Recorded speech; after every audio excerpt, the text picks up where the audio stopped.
Okay, shalom, shalom, Yashra'al. I'm your brother Kasada Bang, and I want to thank you for joining me tonight. All right, we're going to be discussing Daniel, the 11th chapter. And once again, I want to thank everybody for taking time out of their busy schedule to join me here tonight. All right. Mr. McCall, we're going to be dealing with a very interesting subject tonight. All right, this is Daniel, the 11th chapter.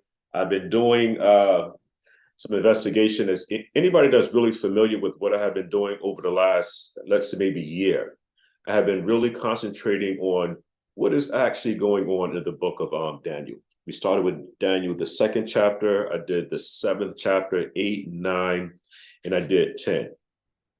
But I kind of held off on Daniel, the 11th chapter and the 12th chapter because of my own personal reasons. All right. There were some things that I was seeing in there, and I said, well, listen, you know what?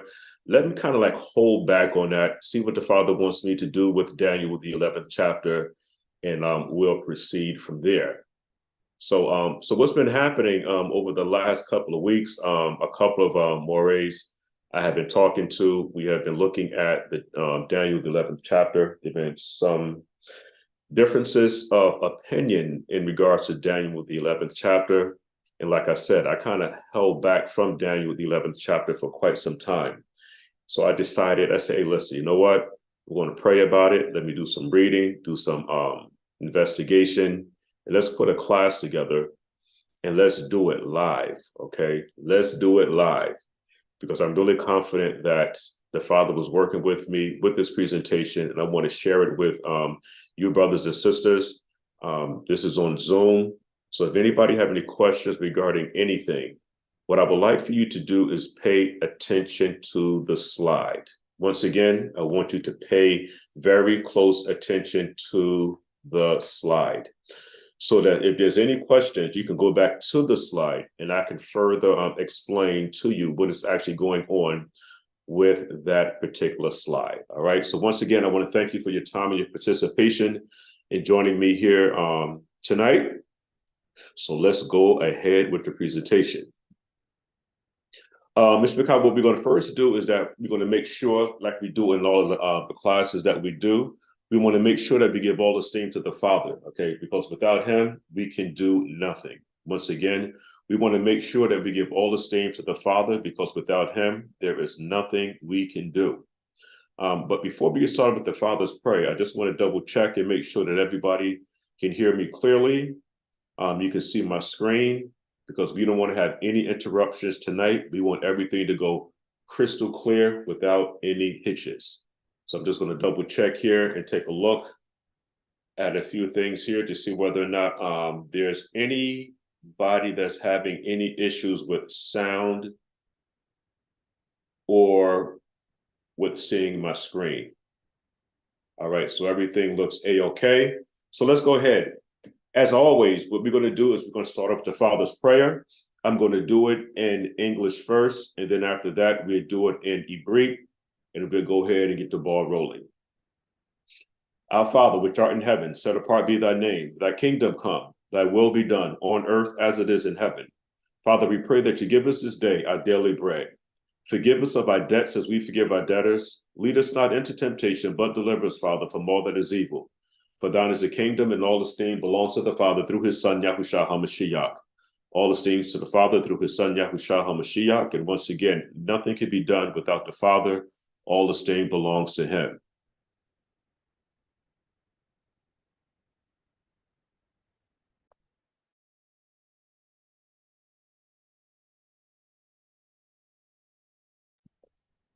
Okay, Mr. McCall, we're going to go ahead and continue. We're going to do the Father's prayer now in Hebrew.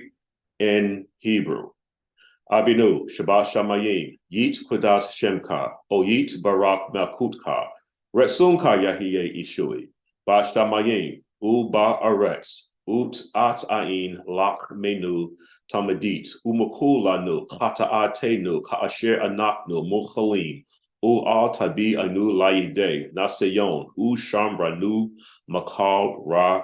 Amen. Hallelujah. All esteem to the Father through his Son, YAHUSHA HaMashiach, once again. And I just want to thank everybody for taking time out of their busy schedule to join me tonight on this Topic, examining Daniel, the 11th chapter. So let's go ahead. Mishpachah, what I would like to do is begin. Pray for everybody can see my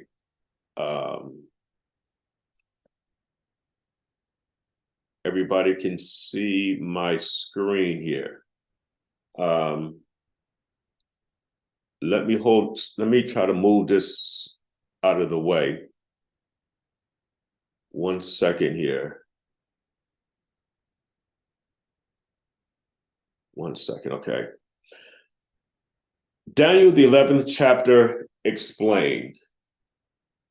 The year is 536, 535 BC. So I just want to give you a quick backdrop on what's going on in Daniel, the 11th chapter. The year is 536, 535 BC, and it is the end of the 70 years of Babylonian captivity for the ancient Israelites, Yashra'al. Daniel has been fasting and praying for 3 weeks when he once again finds himself in a vision. The messenger Gabriel revisits Daniel to give him an explanation of the 2,300-day prophecy, which covers what will happen to his people in the latter days. This prophetic scripture involved both the ancient nation of Yashra'al, or Israel, and future spiritual Yashra'al.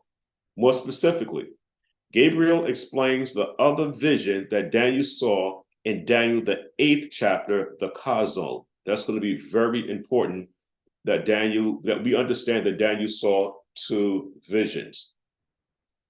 Hold on 1 quick second, Mr. Bakar. Sorry for the interruption. Hold on 1 second.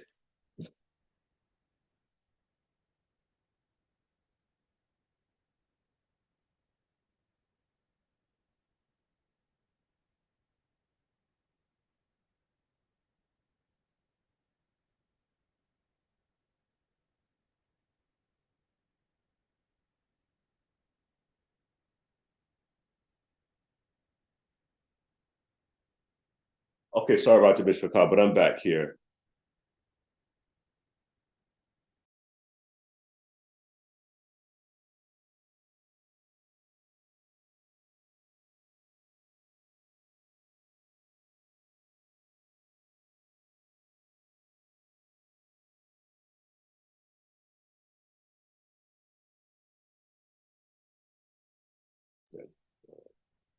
Okay, Gabriel explains the other vision that Daniel saw in Daniel, the 8th chapter, the Chazon.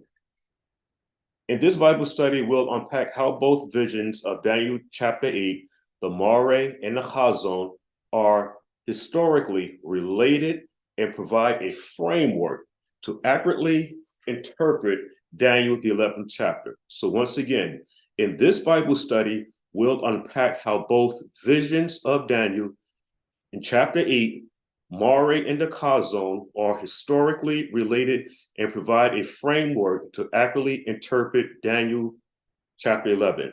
Daniel 11 is considered one of the most difficult passages to understand in all the Bible. This lesson will guide you through a verse-by-verse explanation and equip you with the necessary understanding to accurately interpret the word of Yah.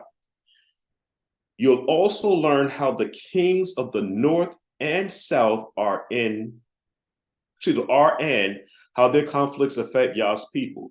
Yah wants his people to be encouraged and firmly planted in these prophecies so that they will be ready for the last days of Earth's history.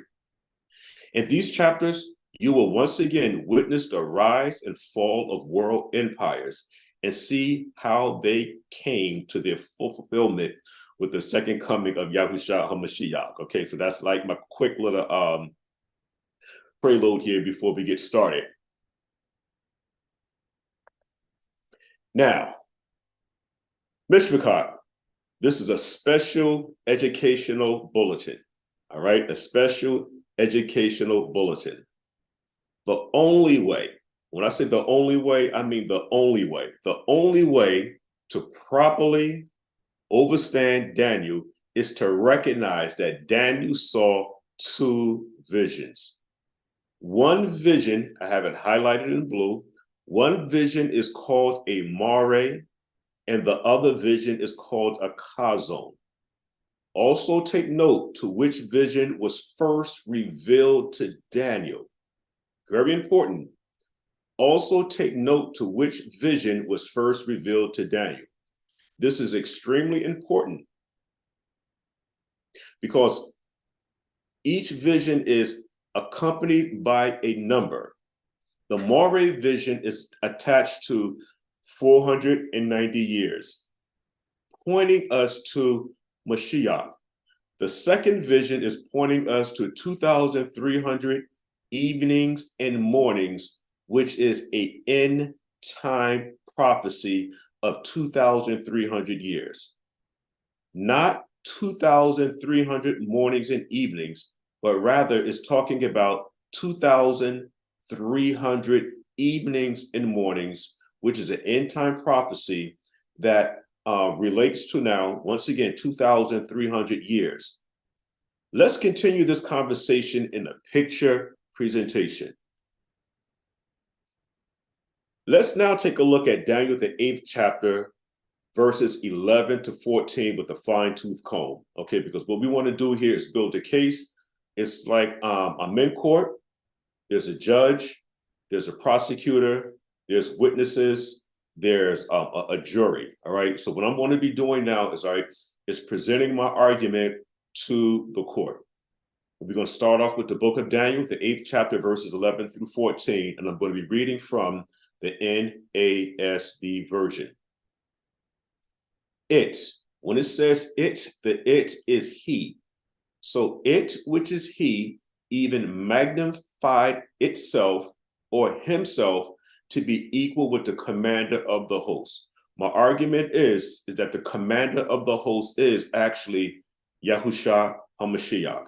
I've done a number of presentations here in regards to Daniel, the 8th chapter, the 7th chapter, and the 2nd chapter. I've gone through all of this before, explaining now who the commander of the host is. And it removed, or he removed, the regular sacrifice from him, which is the commander of the host. So once again, the him is the commander of the host, and he removed the regular sacrifice from him. And he removed the place of his sanctuary, okay? And the his here is actually referring to the Mashiach. His sanctuary was thrown down, which is Jerusalem. And we know that that happened in 70 AD. And on account of transgressions, and we know that transgression is actually now the breaking of the law. So what is sin? Sin is the transgression, which is the breaking of the law. So on the count of transgression, the hosts, which are the people, would be given over to the horn. The horn here is actually talking about Rome. First and foremost, this is talking about Rome, which is the fourth beast, where we have Babylon, the Medo-Persian Empire, the Greeks, and then we have Rome. So under Rome, the regular sacrifice was taken away.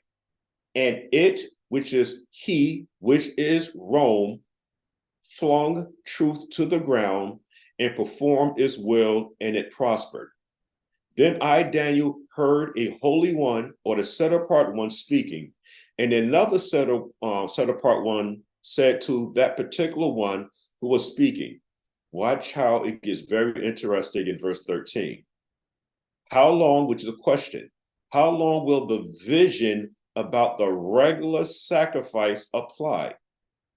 While the transgression causes horror, so as to allow both the holy place, which is Jerusalem, and the host, which is the people, to be trampled. And the response that was given to Daniel, he said unto me, watch this, for 2,300 evenings and mornings. And in order for us now to properly understand what is going on in Daniel, the 8th chapter, verses 11 and 14, I believe that I explained that to the T. But now we at verse 14.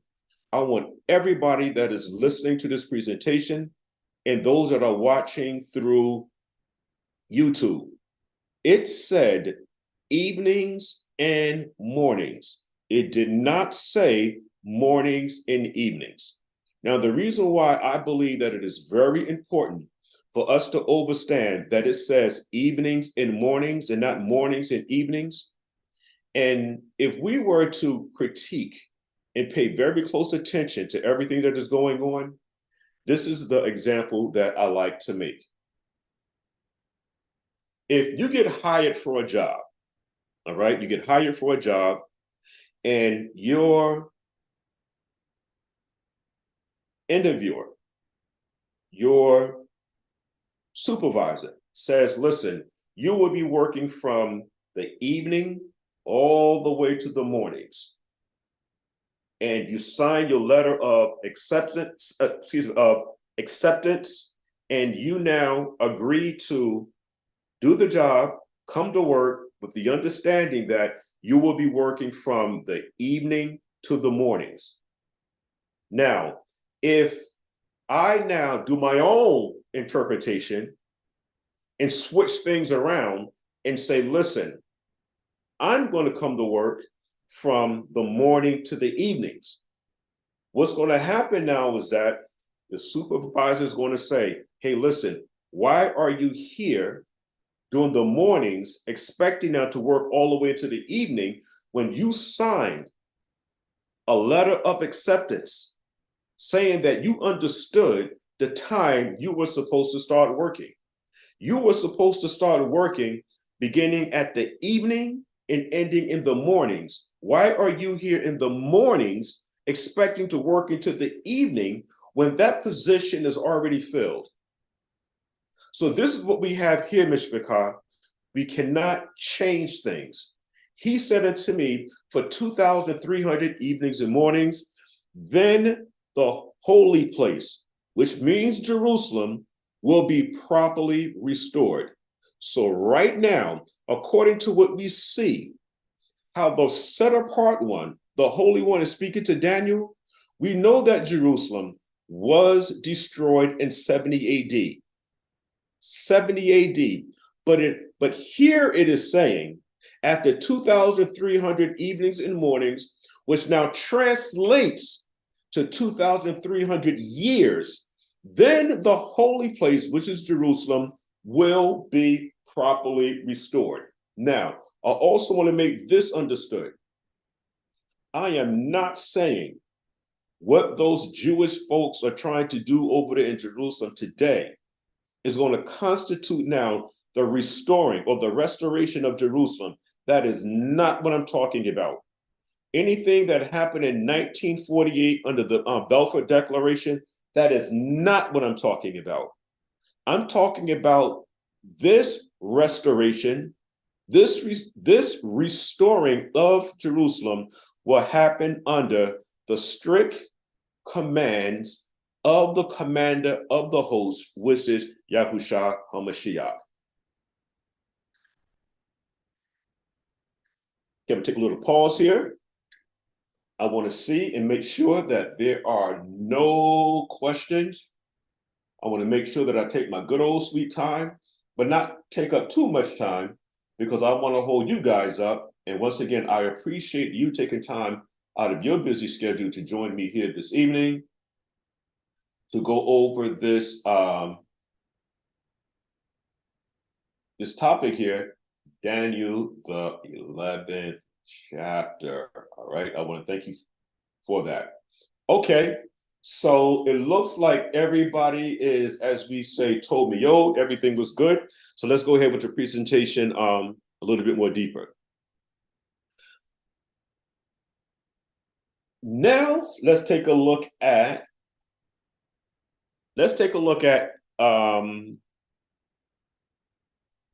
Daniel,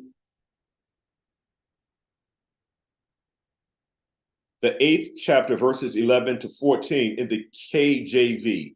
I previously read it in the NSAB version. I want to now read it in the King James version, part of it. Now, the reason why I want to do it that way, I want everybody to know is that I'm not just looking at one particular version. All right. I've taken a look at a couple of different versions, even the Septuagint, just to make sure that everything is correct. And even on top of that, anybody that knows me, I am real, as some say, I'm real anal with the language, with the understanding that the book of Daniel was written in Chaldean. We have, beginning at Daniel, the 8th chapter, we have some of those writings, see, from 2 to, I think it's like 9. We have some of that now written in Aramaic. And so these little things are going to be very important that we research to try to make sure that we get the best explanation as possible so that nobody gets mixed up, nobody gets lost throughout this presentation here tonight. So once again, we read Daniel, the 8th chapter, verses 11 to 14 in the NSAB version. Now let's read Daniel, the 8th chapter, verses 11 through 14 in the King James Version, because everybody seems to love King James to death. So let's read King James Version of Daniel, the 8th chapter, verse 11 through 14. Verse 11, yea, he magnified himself even to the prince of the host. We always talked about who was the prince of the host. The Mashiach is the prince of the host of the people. And by him, the daily sacrifice was taken away, and the place of the sanctuary was cast down, and a host was given him against the daily sacrifice. My argument here, to let you guys know right off the bat, the word sacrifice isn't there, is in italics, all right? In the King James Version, I have to say, they do a real good job. Whenever we see anything that's in italics, they're letting us know that it wasn't there, all right? So I believe that it is very important whenever you're trying to present an argument, the things that you say are going to be very important, because what you say will be held against you when it comes time for you now to defend your argument. They'll say, well, Kasada, you said this and you said that. But that's not actually verbatim what the person said.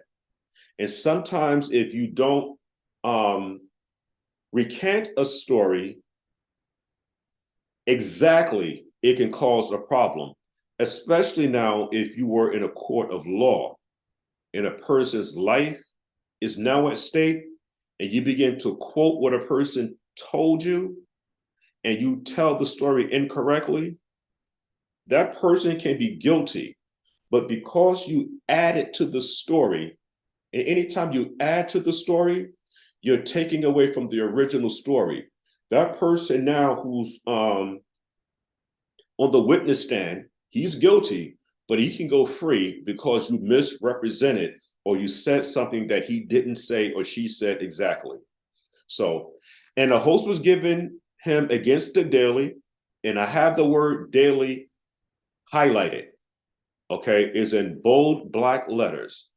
So we have that highlighted in bold black letters 3 times.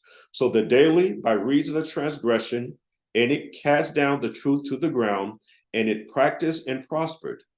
Then I, Daniel, heard one saint speaking, and another saint said it unto that certain saint which spoke. How long shall be the vision concerning the daily? It has the word sacrifice, but once again, the word sacrifice isn't there. And the transgression of desolation, to give both the sanctuary and the host, which are the people, to be trodden underfoot. And he said unto me, unto 2,300 days. And the 2,300 days equates to now 2,300 evenings and mornings, 2,300 years, not literal days, but years. And we'll talk about that a little bit later on. Then shall the sanctuary be cleansed. All right, very important. So making sure that we understand dates and we put everything in this proper Hebraic context, because these are end time prophecies. Daniel, the 2nd chapter, Daniel, the 7th chapter, Daniel, the 8th chapter, 9, 10, 11, and 12 are very important. Very important.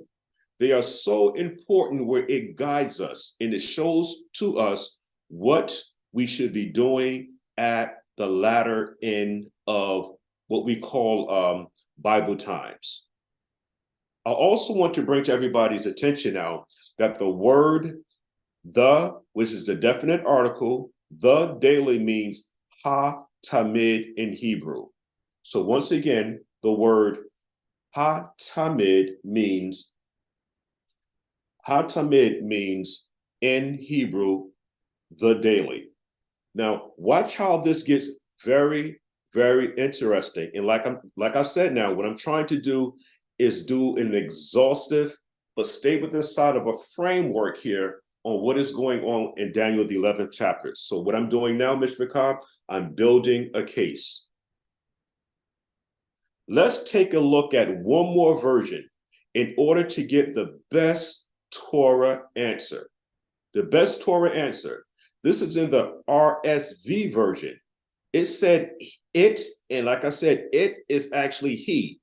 He magnified, or it magnified itself even to the prince of the host, and the continual burnt offering. See how things begin to change? And the continual burnt offering was taken away from him, and the place of the sanctuary was thrown down, was overthrown, and the host was given over to it together with the continual burnt offering through transgression. And truth was cast down to the ground, and the horn, and again, it is very important that we understand the vision that Gabriel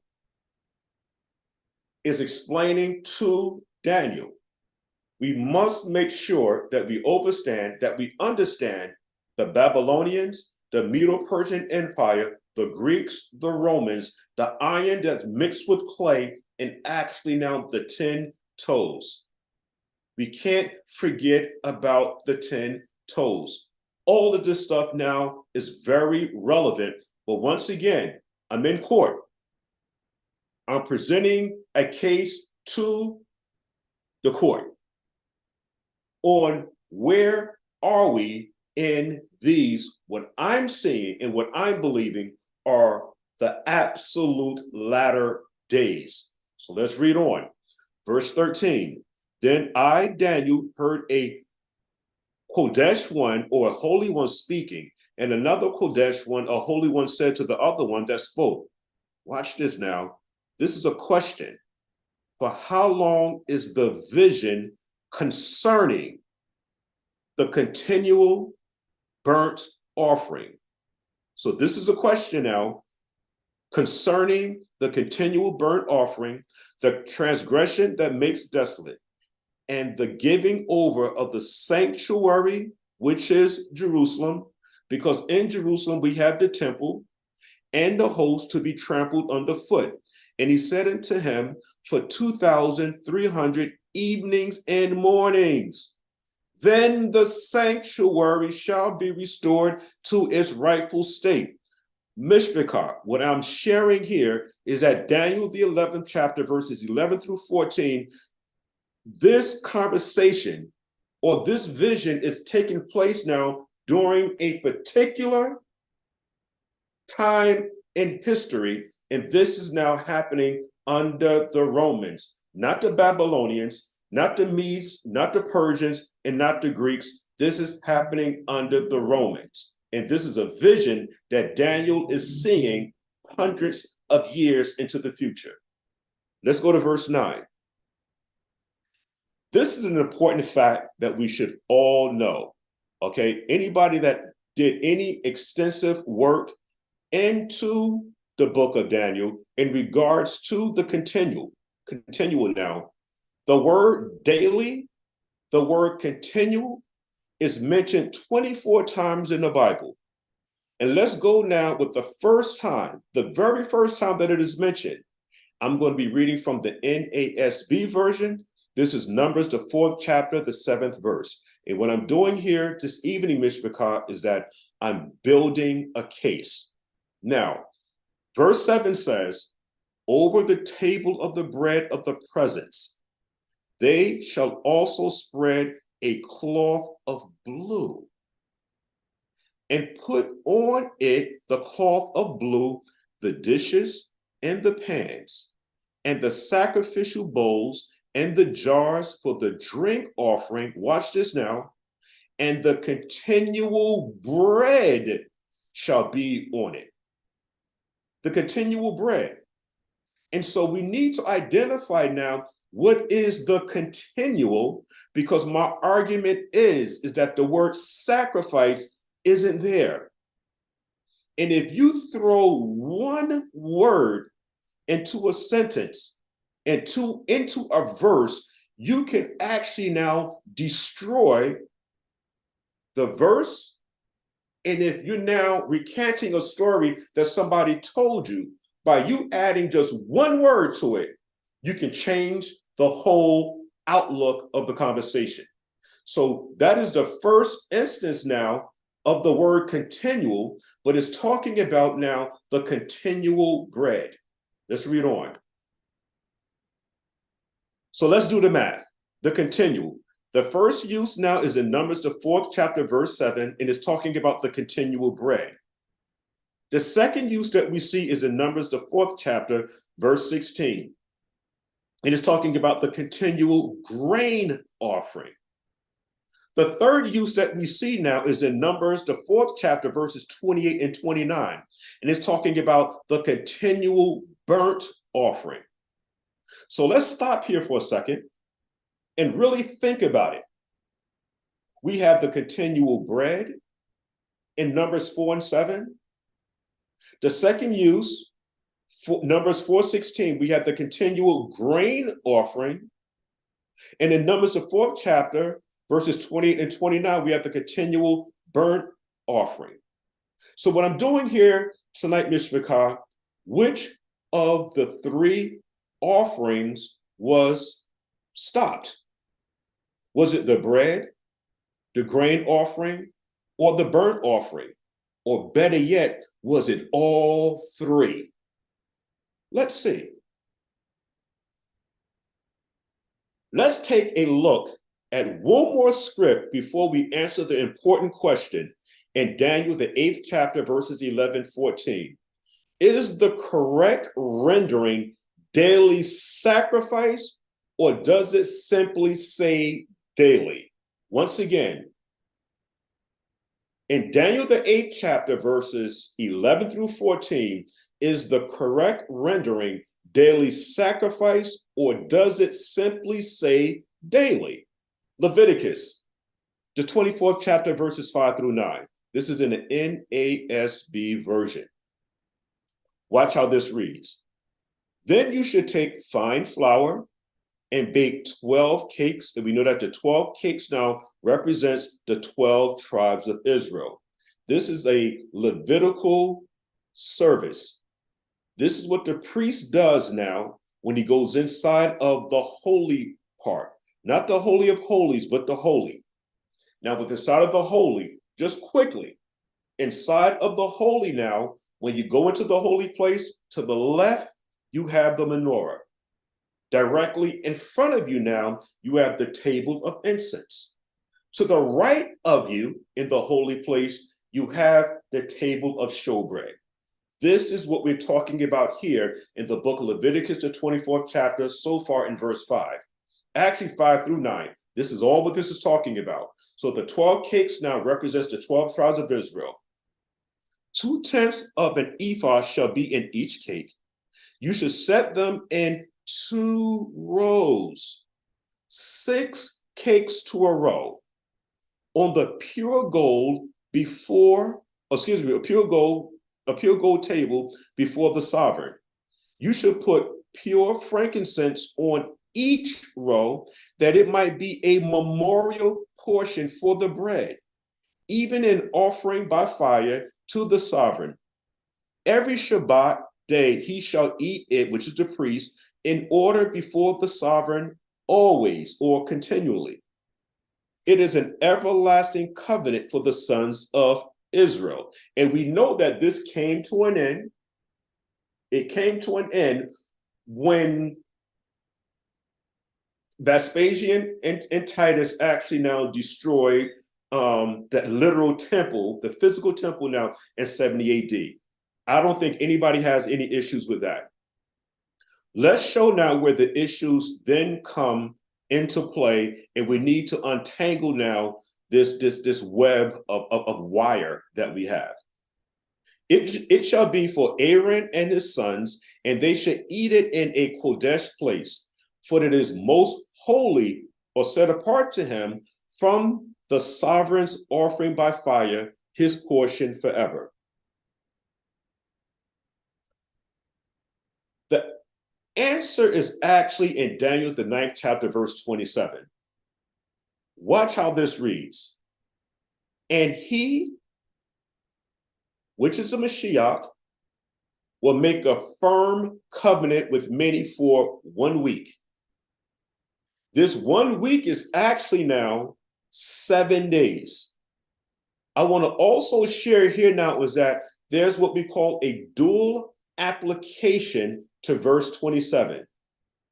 A firm covenant was made for literally 1 week, but that 1 week is also symbolic to 7 years. But when we continue to read on, it says, but in the middle of the week, he will put a stop to one sacrifice, and that sacrifice is animal sacrifice and grain offering.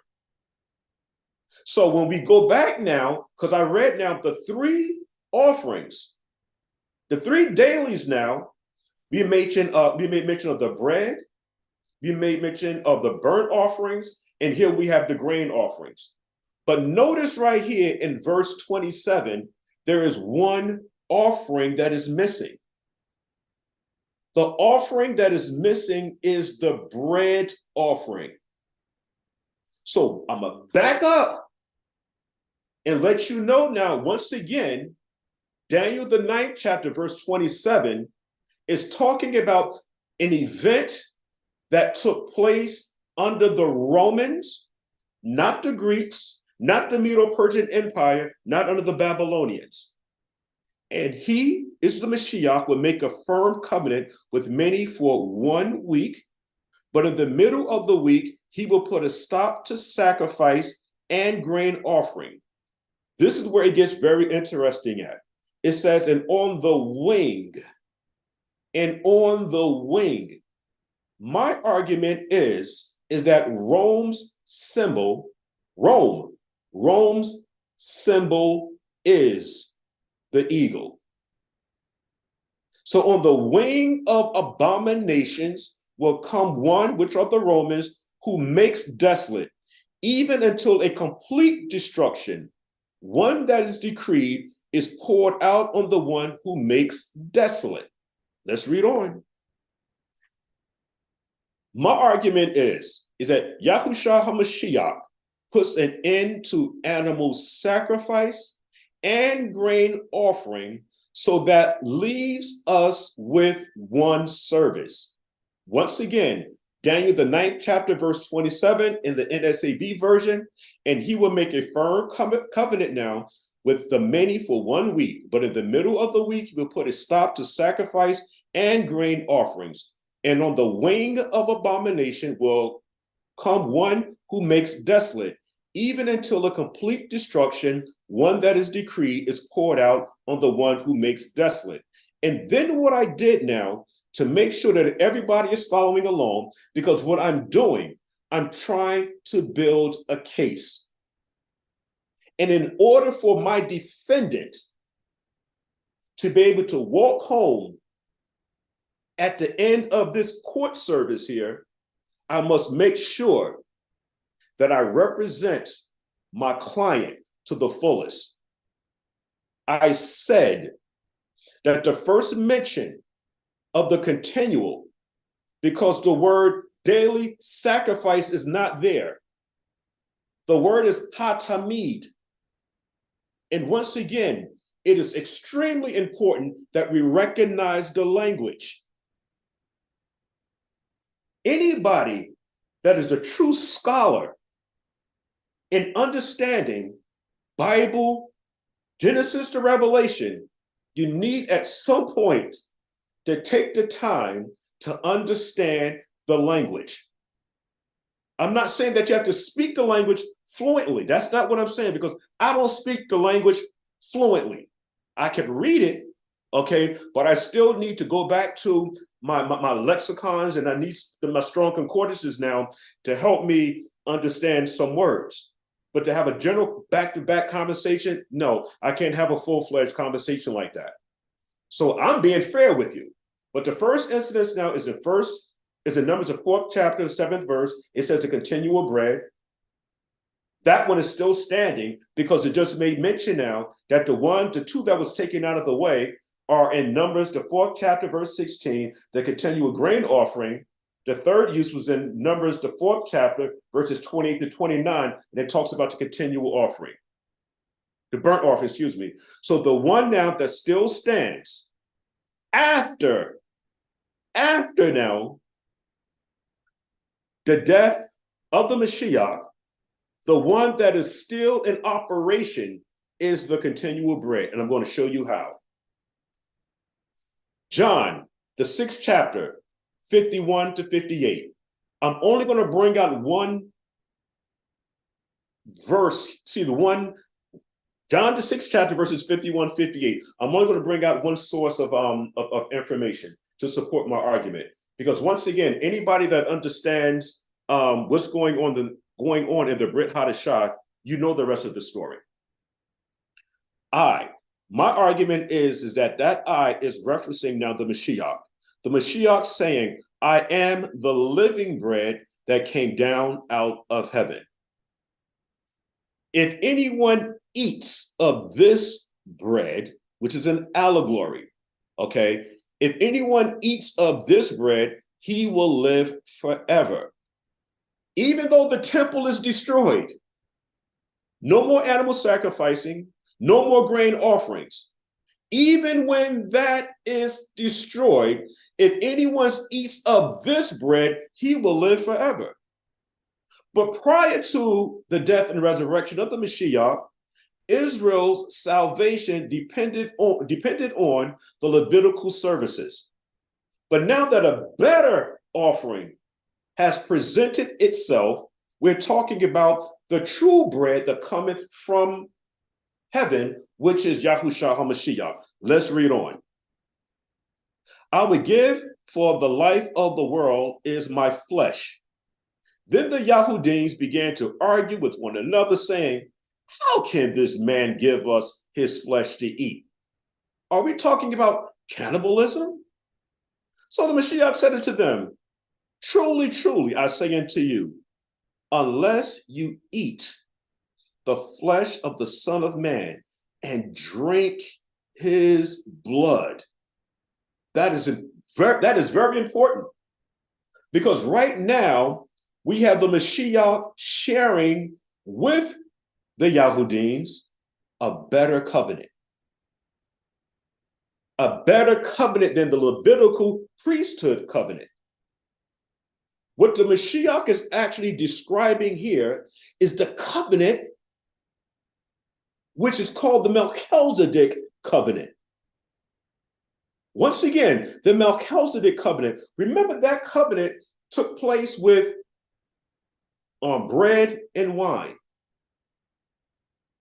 And when right before the Mashiach was put to death, he had with his disciples, and they were all Israelites.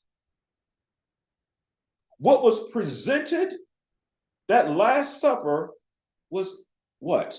Bread, lechem, and wine, yayin. These little nuances, moving parts, they must be understood. If not, we're going to miss important pieces of the puzzle, and the whole wagon is going to fall apart when we attach the horse to the wagon, and it's now time for the horse to pull the wagon is going to fall apart. So the Mashiach once again said to them, truly, truly, I say unto you, unless you eat the flesh of the Son of Man and drink his blood, you have no life in yourself. Wow.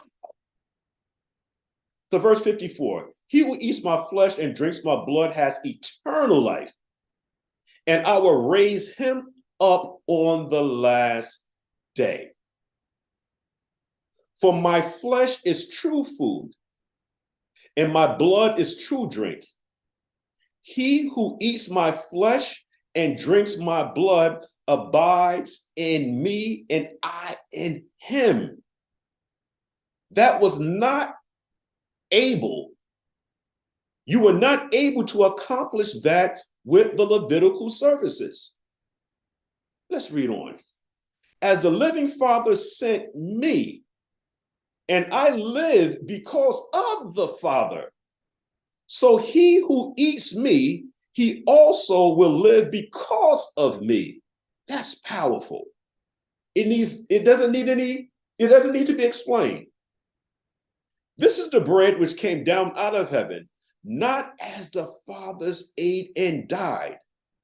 We're talking about in the wilderness, not that bread. That bread, that manna that came down from heaven, our forefathers died.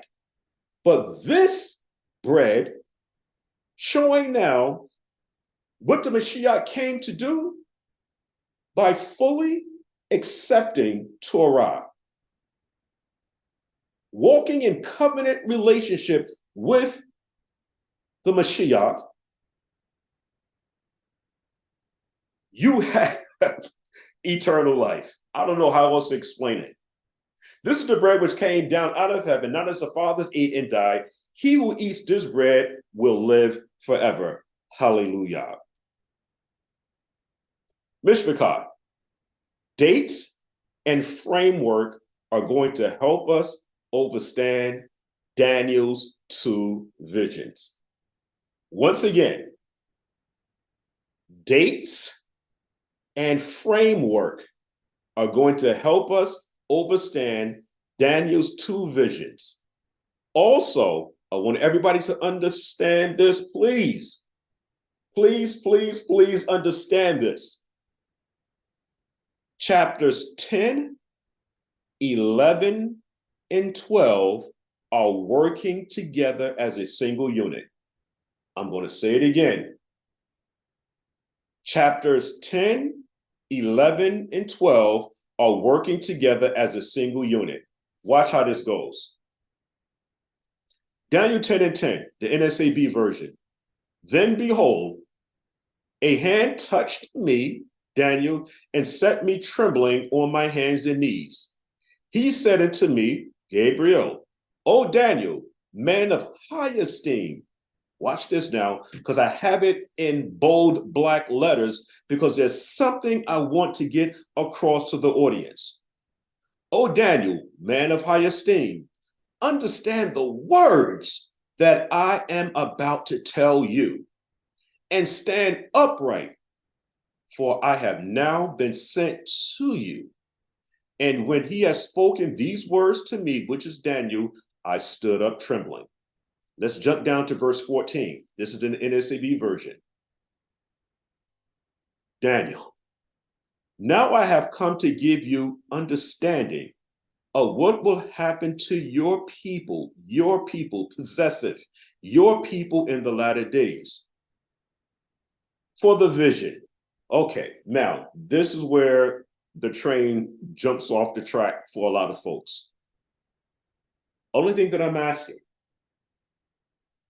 is the same time, the same energy that you used when you looked at the word covenant.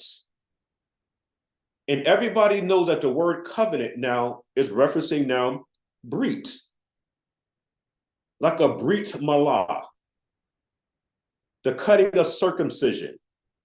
So we know that a brit now is actually referring to an agreement, a covenant, a contract. What I am asking is, if you look at Daniel, the 10th chapter, verse 14, take that same, that mouse that you might have, or whatever type of device that you might have with your laptop or your computer, look at that word vision, because I have it highlighted in red for a reason. And the word that you're going to get is chazon. That's a fact. You can't run from it. It's the word chazon. And it says that the chazon pertains to days yet in the future. That's what it says. I'm not making this up. Only thing that I'm asking, as I present my argument to the court, that word vision is chazon. And in other places, when you go to the book of Daniel, the 8th chapter, when you see the word vision, use the same energy again. And you're going to see that that word vision is more. That's what it is. My argument to the court is this. A car is not a truck, and a truck is not a car. But yet, they're both means of transportation.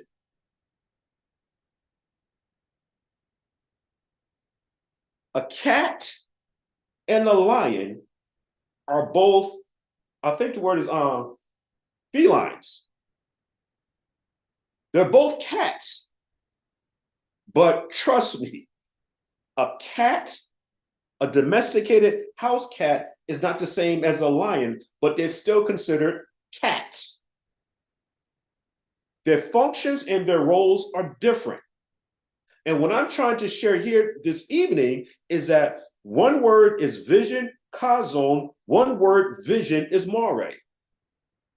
Let's read on. Daniel, the 10th chapter, verse 21.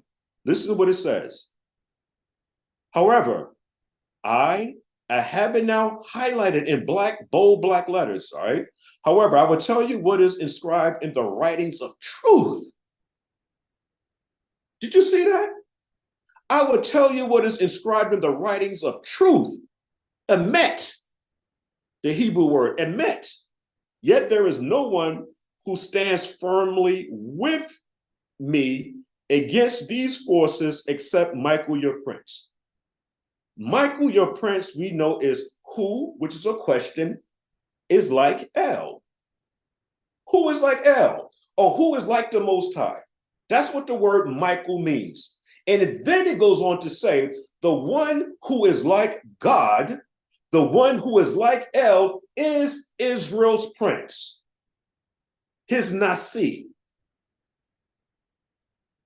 Let's see how important these little things make a difference in telling a story. I have a diagram here because my argument is that chazon, vision, is referencing now 2,300 evenings and mornings. I have an arrow here. Let's first take a look at the red arrow, all right? I have some dates here. I have 457 BC to the far left, all right? 450 BC. And if you notice now, the last number that I have is 1844 AD. And obviously now, this puts us way past 70 AD, all right? This puts us past all of those dates that the guy from the seven, what's this guy's name? From the Jehovah's Witnesses, Charles Taze Russell. All those dates we're giving and things like that, I have a different date. But watch this now. 1844, I'm not saying that 1844 is when the world was supposed to come to an end. I don't give dates like that. I don't do it. So this is not what this chart is explaining. What I'm trying to share here, though, is this, that in 457 BC, after Israel comes out of the Babylonian captivity, the Father sent Gabriel to give Daniel, at the end of 70 years, I commission the Persians to give Israel authority to rebuild Jerusalem, the city walls, setting up the whole priesthood and everything. Now, if you look now, you see that I have 70 weeks and I have 490 years. This is going to be so important. In blue, I have Mare. This Mare is the vision of the mighty man.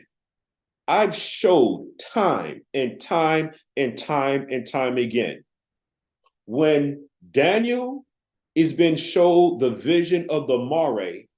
That Mare is actually a literal man that is presented before the Father in the latter days. Is that whole description of the white gown and the golden girdle and the hair like wool.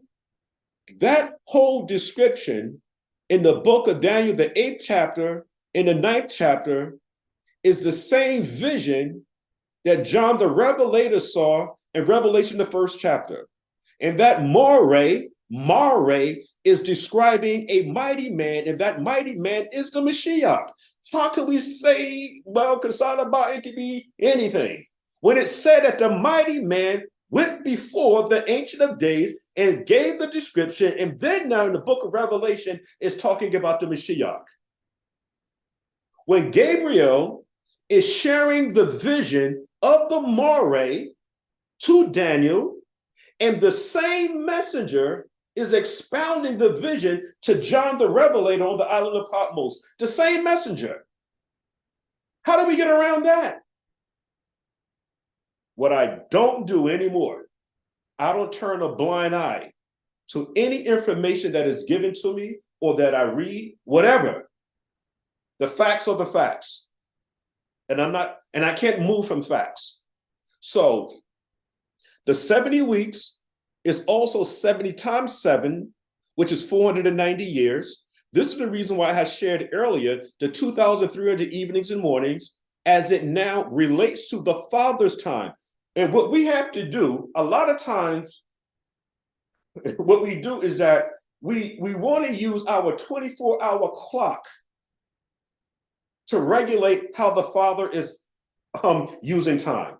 And the Father is not using time by the Gregorian calendar like that. He's simply not. The creation story was not 6 days, or if we were to say 6 days, we're talking about 6,000 years. 6,000 years. There was no such thing as the Roman Julian Gregorian calendar in the creation story. That's ridiculous. But let's move on. You have the first 7, 62 and 1. 7 and 62 is what? 69. Plus one more gives you what? 70 weeks. Now, 7 times 7, you have 49. And then you have now 434.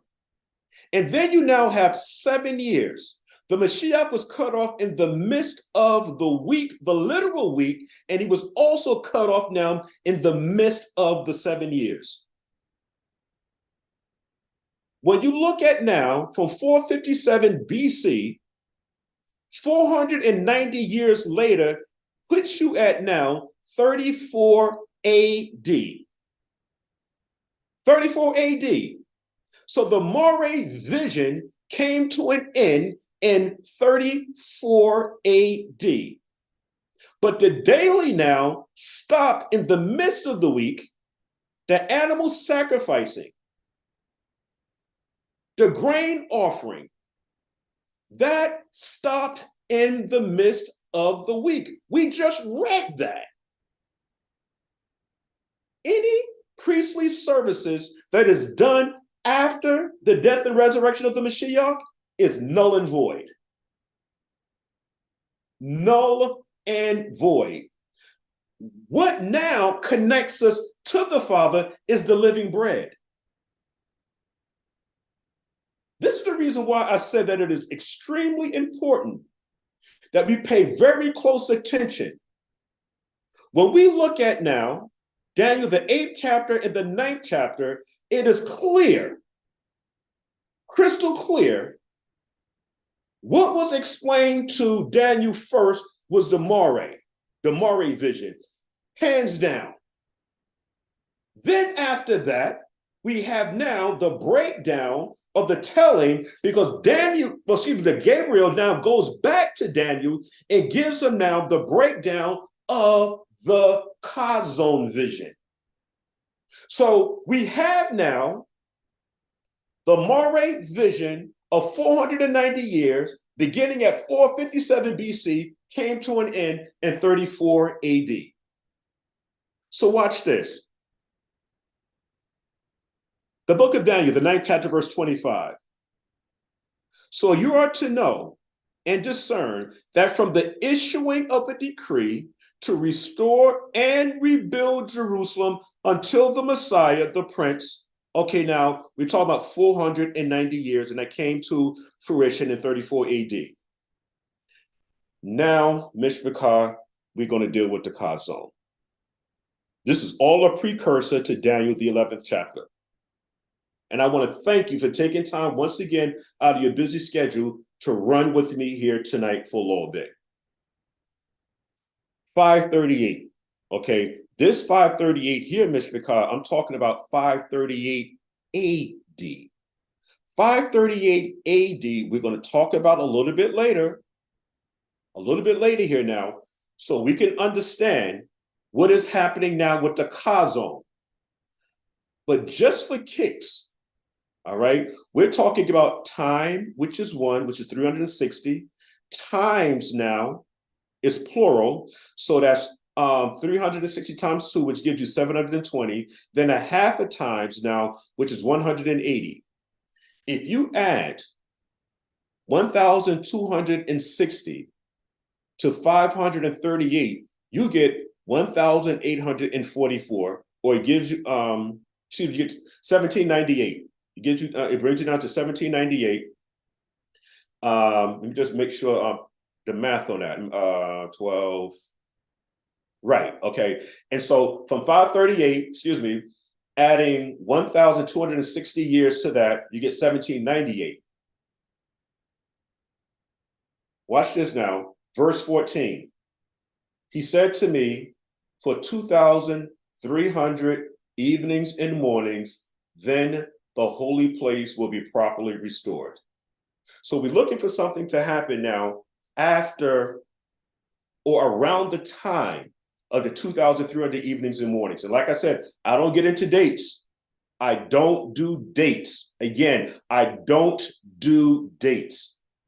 I have this here now as a framework just to show people where we're possibly at today. And me personally, this is just me personally. We are living in some very critical times. And the events that are happening today are worse than what was happening during the time of the destruction of Jerusalem in 70 AD, even to the events that led up to that time. What is happening today? Listen, we can sit here all night and compare apples with apples.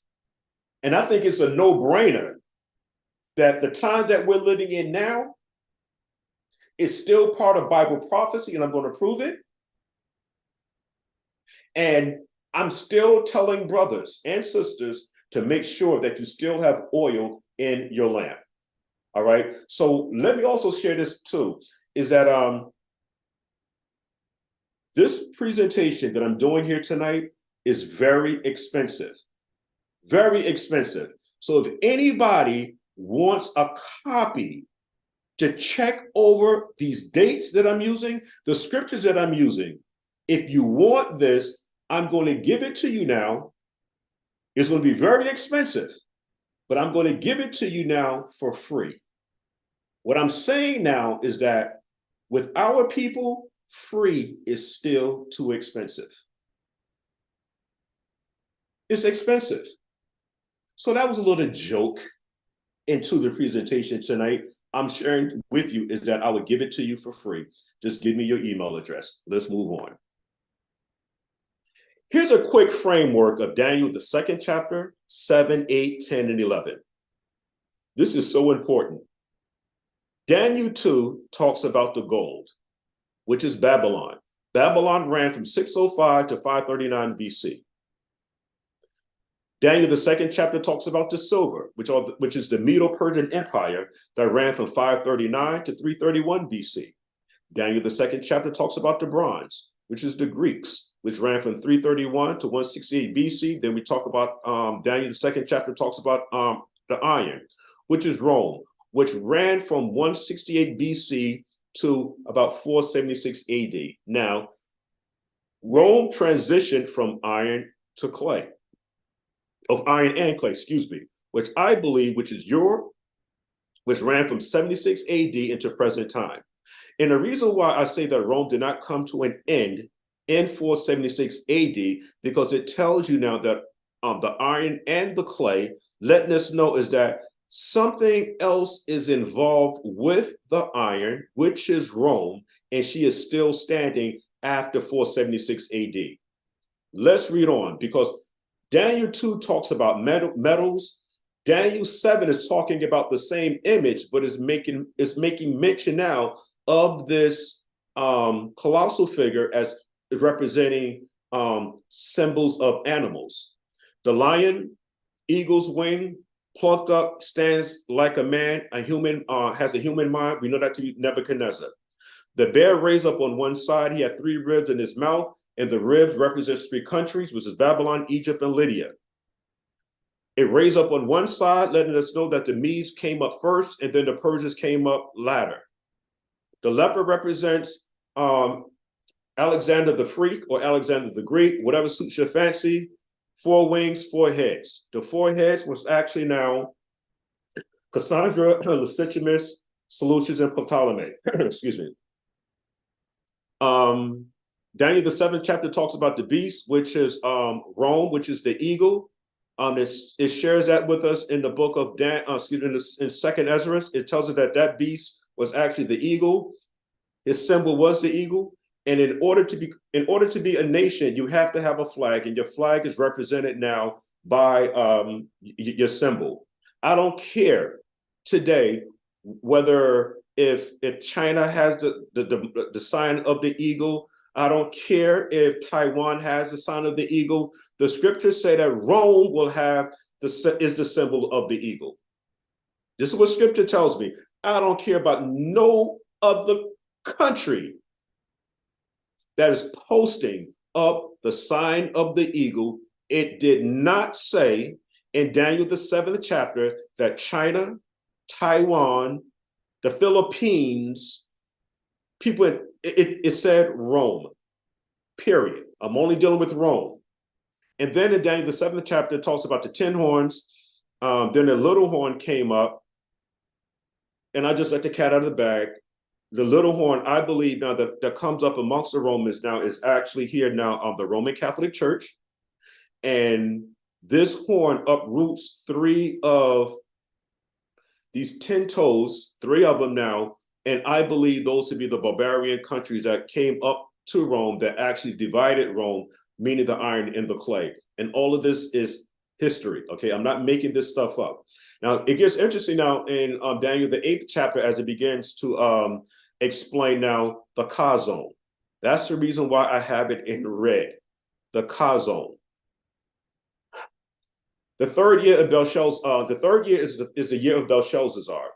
The ram, 1 horn longer, and he conquered the west, the north, and the south. We're going to talk about that just a little bit. The goat not touching the ground, it only symbolizes that Alexander the Greek, because he had 4 wings now, and we know that a leopard already moves fast, we know that Alexander the Greek was able to conquer the known world at that time at a pace now that was unremarkable. Okay, he was able to conquer the known world at that time in under or around 10 years.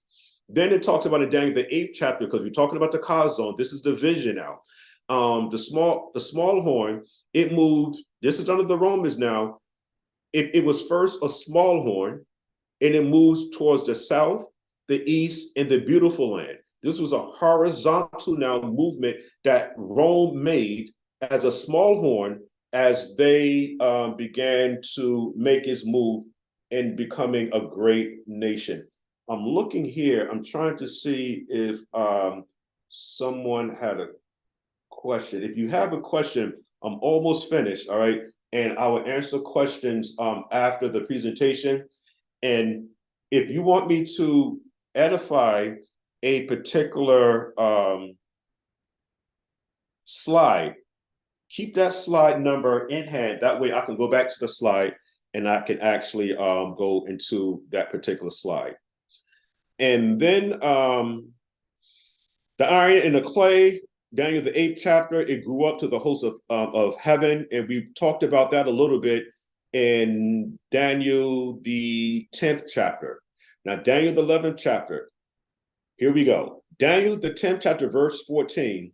For it says now that this vision, which is the Chazon, pertains to days yet in the future.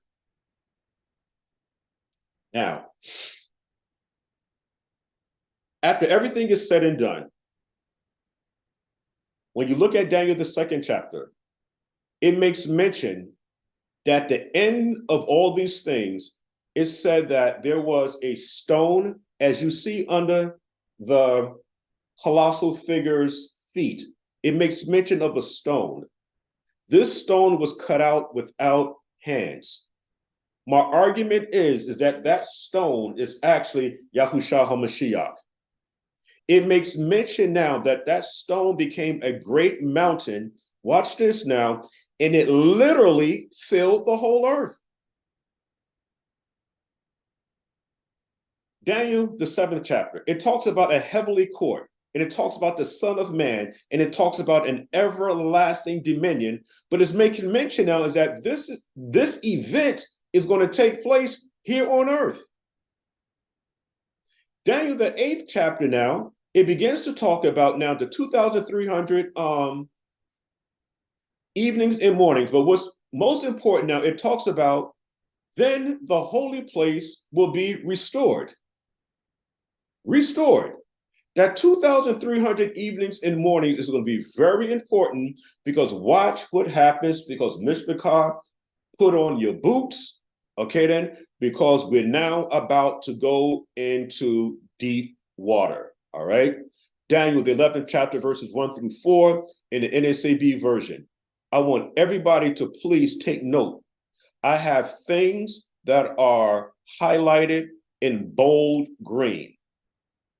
It says in the first year of Darius the Mede, this Darius was a Mede, okay? I rose to be an encouragement and a protection for him. We talking about who? We talking about Gabriel.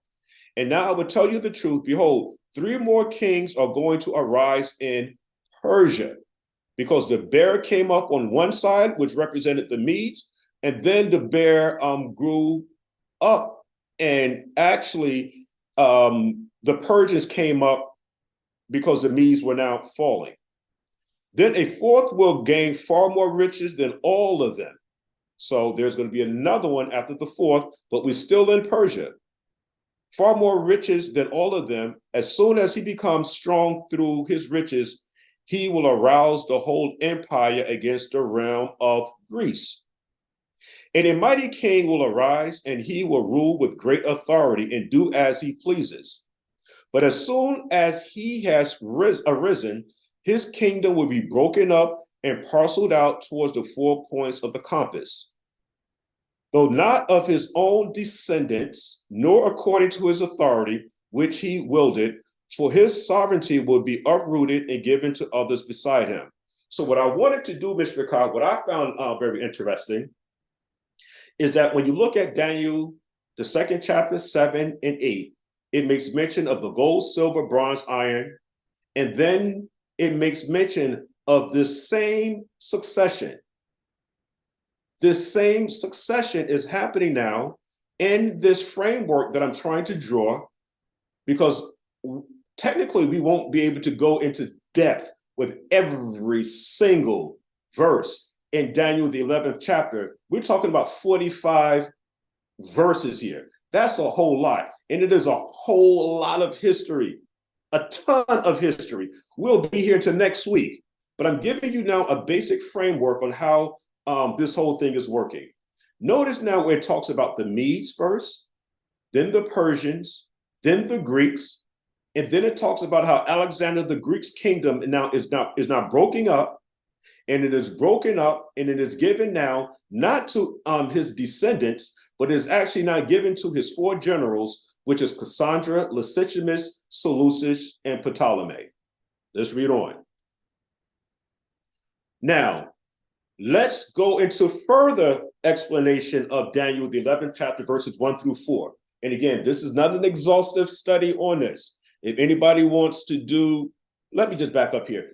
This is not an exhaustive study. All right. At some point, each and every individual is going to have to pick up the book and read and look at the little nuances that happens in between each chapter and verse. But watch this now, because I have everything in colors. I have blue, pink, green, we have brown, and we have like a dark blue or purplish color here. Follow along with me, please. Hold on. In the first year of Darius the Mede ran from 539 to 536 BC. He was a Mede. Once again, he ran from 539 to 536 BC. I arose to be an encouragement and a protection for him. Now, at current now, we have Cyrus, who is a Persian. He is running like side by side with Darius the Mede, and Darius the Mede now continued, the rulership as a Persian from 539 to 530 BC. All right, so I hope that wasn't confusing. Darius the Mede, because the Medes came up first, he ran from 539 to 536 BC. But he might have been sick or something was happening with Darius the Mede. But to make it kind of just as simple and as plain as possible, Cyrus is running alongside of the Persian Darius, and he continues the journey, and he runs from 539 to 530 BC. Now, I will tell you the truth. Behold, 3 more kings are going to arise in Persia. Those 3 kings are Cambyses II. He ran from 530 to 522 BC. The second king was Samerdes, the usurper. He only ran for a very short time, from 522 BC, just for a couple of months. At best, a year. At best, 8, 9, 10 months, but a very short time is the point that I'm trying to get across. King number 3 was Darius I. He ran from 522 to 486 BC. So those are the 3 kings that is talked about in Daniel, the 11th chapter, verse 2. Those 3 kings are actually now Cambyses, Samerdes, and Darius. And then the 4th, in green, as you go to the right, the 4th one now is the Xerxes, and he ran from 486 to 465 or 464 BC. And the reason why that is important, because we then have to overstand or understand, whatever word fits your fancy. I like overstand. Now, the reason why he's important, he is important because he was the one to put away his wife Vashti. He was the one that married Mordecai's niece. I think that was his niece, Hadassah, better known as Esther. And it was through that marriage union now is where we see Israel actually being protected throughout that whole time because of Haman. Now, he actually wanted to kill all of the Yahudims because he recognized that Mordecai didn't bow to him. And, the thing turned out where his decree actually bit him in the behind. Let's read on. Then the 4th, which is the Xerxes, will gain far more riches than all of them. As soon as he becomes strong through his riches, he will arouse the whole empire against the realm of Greece. Greece, my argument is that mighty king is actually Alexander. The Greek, he ran from 331 to 324 BC. And this is when I keep talking about Cassandra, Lysistrata, Seleucid, and Ptolemy. And these are the 4 points of the compass, is my argument. We're almost done. Now, what do we have here? Here's a quick framework of Daniel, the 11th chapter, verses 1 through 45. I'm just waiting for my screen to click over. Okay, here we go. So everybody now is on the same page here. Now, here's a quick framework of Daniel the 11th chapter, verses 1 through 45. All right, so I have Daniel the 11th chapter all the way down to verse 40. All right. From chapter 2 to verse 40 explains the vision of the 2,300 evenings and mornings. Okay, the issuing of the decree in Daniel 9:25, we have 457 BC.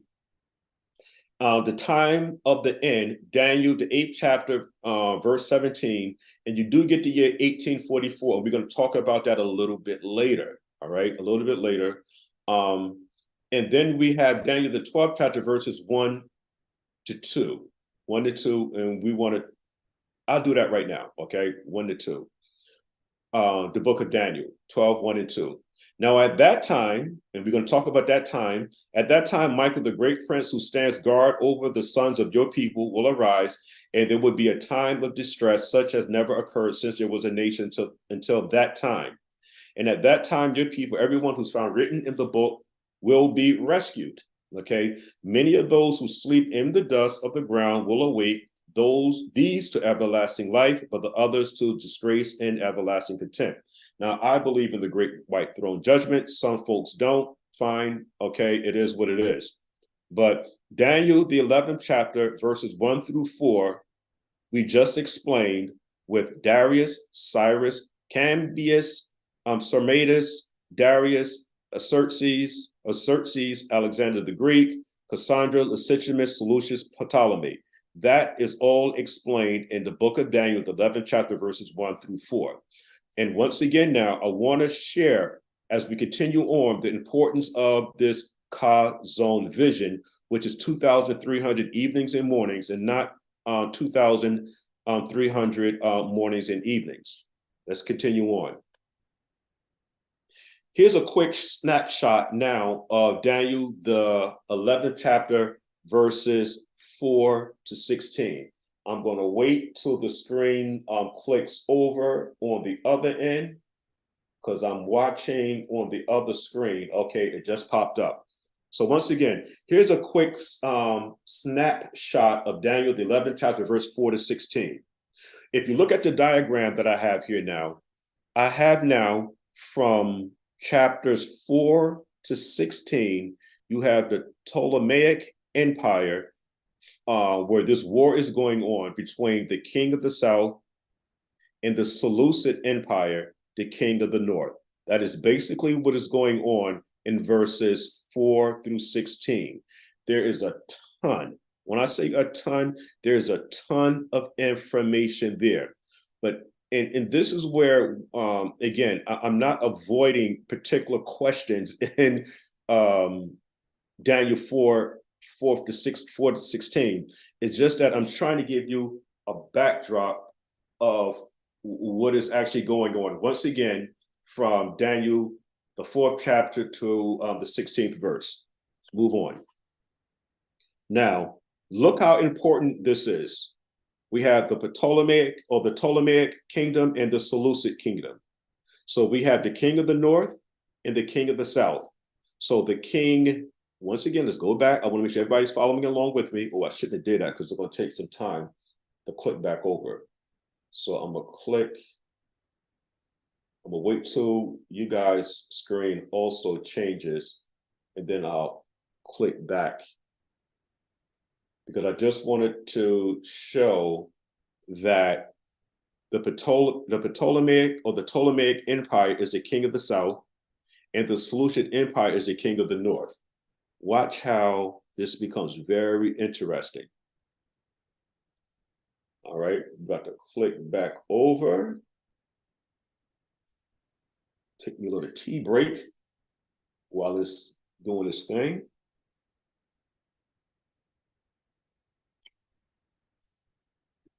Okay, there we go.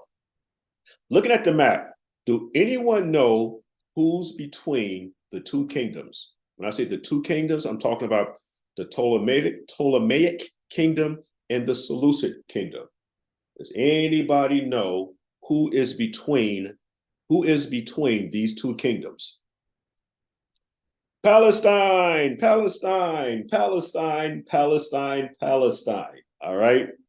So as these two forces are at war, the Ptolemaic kingdom and the Seleucid kingdom, you have Palestine in the midst of all of this. So when we begin to look at the parsing of these four kingdoms, the only two that were of relevance, of real relevance, is now the Ptolemaic kingdom and the Seleucid kingdom. All right. And once again, who's between these two kingdoms? Palestine.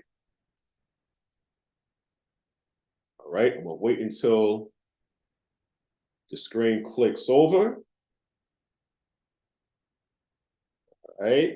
And once again, I want to thank everybody for taking time out of your busy schedule. I'm sure you guys can be doing a whole lot of other things. And those of you that are online, keep me abreast of what you're doing. And if you ever is doing a class or a presentation, please let me know. And I will definitely show my love and support when it comes time for you to do your presentation or your class on anything that you want to do. All right. So once again, I thank you so very, very much. Let's take a few more looks at the Chazon. The Chazon vision of 2,300 evenings and mornings. Let me first read Daniel 9:23. It says, at the beginning of your supplication, Daniel, the command was issued, and I have come to tell you, for you are highly esteemed, Daniel. So give heed to the message and gain understanding of the vision.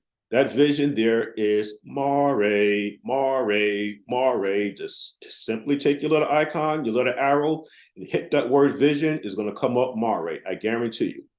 So I want Daniel to have an understanding of the vision of the Mare, which is 70 weeks, and 70 weeks have been decreed for your people and your holy city. And so now you have a beginning and end point when you begin to look at now this diagram that I have, starting at 457 BC, ending in 34 AD, okay, which actually now is 490 years. But we talked about the 7 to 62 in the one, and we also talked about now the years, all right? So the days and the years of Mashiach being cut off in the midst of the week, we talked about that already. But once again, that's only one part of the vision. We have to also identify what is happening now at the other part of the vision, which is the Chazon vision. Now, here we go. Daniel, the 8th chapter, verses 23 to 25. I want to make sure that everybody is following along with me.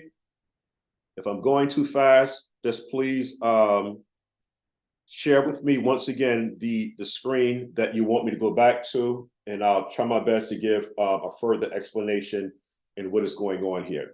In Daniel, the 8th chapter, verses 23 to 25. Actually, let me start at verse 20. But emphasis is being placed on now 23 to 25. This is talking about the Mare, okay, the Mare vision here. The ram which you saw with the two horns representing the kings of Media and Persia. And then if you go to the right, I put Media and Persia.